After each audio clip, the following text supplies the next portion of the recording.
Ella és romanesa i ell marroquí. Fa anys que van arribar a Catalunya i ara aprofiten la seva experiència com a immigrants. Fan de mediadors sanitaris. Ajuden els seus compatriotes acabats d'arribar a entendre els metges catalans.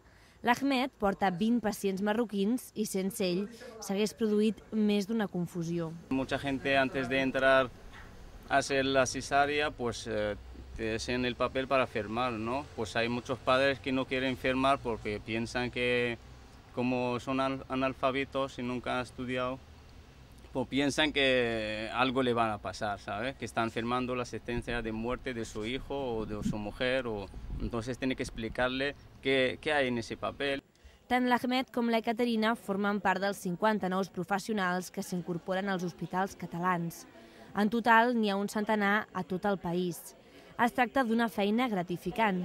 La Caterina, per exemple, va deixar la seva feina per dedicar-s'hi a temps complet. Nosaltres veiem aquesta necessitat i estic contenta de poder oferir aquest servei perquè en principi ajudes als de la teva comunitat i en segon ajudes als professionals d'aquí que a vegades ho necessiten, en què ells també no ho reconeixen.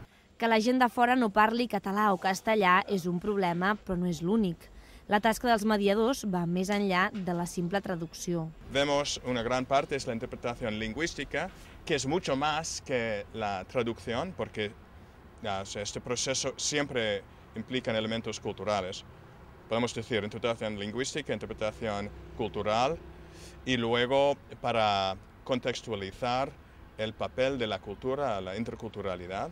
Els nous mediadors treballaran un mínim de 2 anys. L'objectiu és que les persones de fora se sentin com a casa. I quin millor exemple que el d'algú que ja ha fet el seu camí.